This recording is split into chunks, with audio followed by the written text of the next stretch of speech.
Tuesday the 20th of April, just coming up for 4:20, and we're here in Leicester at the Groundworks location for the EcoHouse, and we've been kindly joined by Alan Diggles. Good afternoon, Alan. How are you? Good afternoon. I'm fine, thank you, on this lovely day. It's a beautiful day, isn't it? Now let's move over here slightly out of the sunshine, otherwise it's going to ruin our video.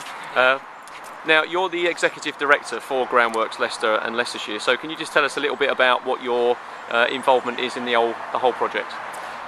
In terms of the EcoHouse, it's a partnership with a whole range of organisations, primarily the City Council, but we work with organisations such as Hammerson's, who are involved with the High Cross, and such as Mark Insulation.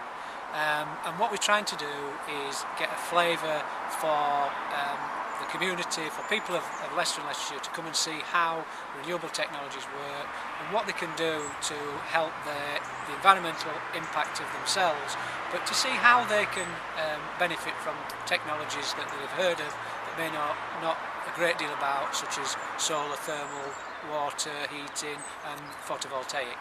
So it actually gives them a clear picture of what it is that these technologies are and what they can do for them. Okay, before we have a quick look round the house, now the gardens here, it's obviously a perfect day for seeing it, the sun shines out. What sort of size grounds have you got here? It's about an acre that we've got to manage, and what we do, we make sure everything is organic on the site. We try and reuse anything and everything that we have. We have a grey water harvesting system, so all the rainwater that comes in, it's processed through our reed beds, so it gets cleaned naturally, and then we reuse it for toilets and what have you in the building. Now, you were saying to me you're thinking of having a bit of a revamp out here as well. We are. Can you tell me a little bit about that?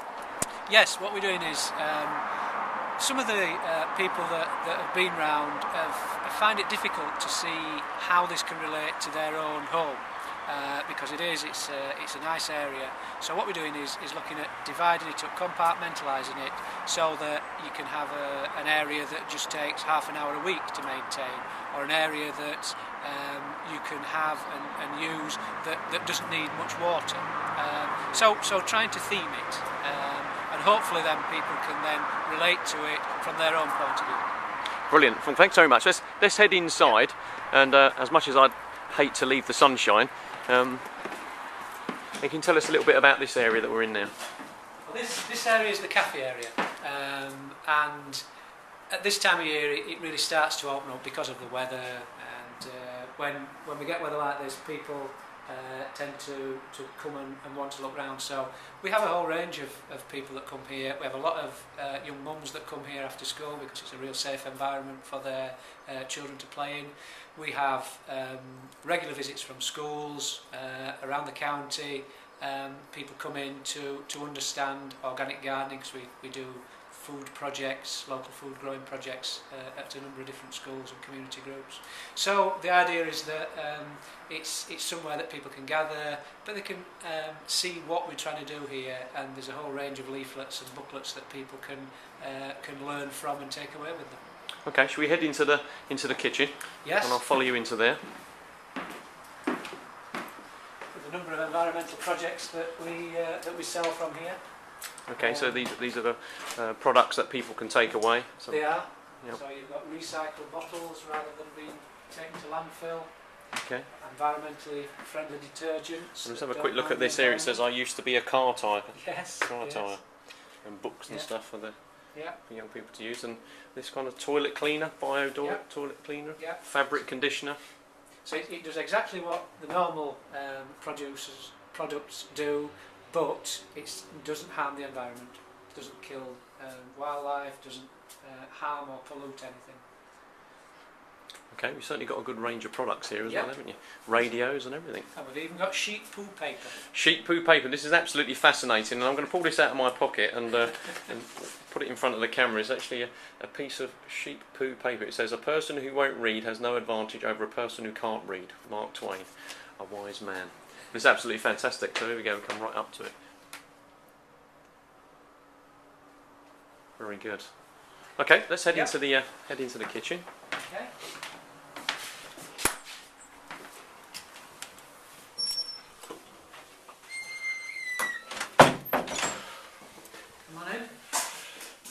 Fascinating, isn't it? Yeah. Beautiful garden outside. Yeah. So yeah, what we've got here is all of the worktops and units are refurbished.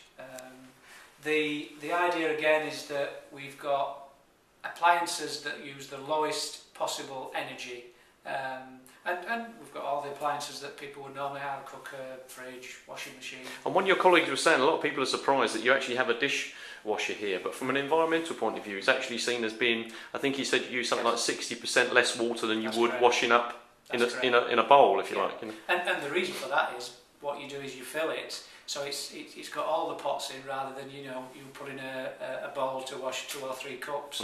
So that's why it is much more environmentally efficient. And he was also pointing out, I'll just point this out to people here, that this surface here, which I think someone can see me knocking, is made out of yoghurt pots. Yes. Is that right? So it's quite fascinating that these things get recycled into these kind of products, isn't it? It is, and it just shows you that what you can recycle and how you can reuse it. And obviously what that does is prevents the shortage that we have in landfill sites at the moment, and it's only going to get worse. It makes sure that products are reused. Now, do you do work in schools in the city and the county?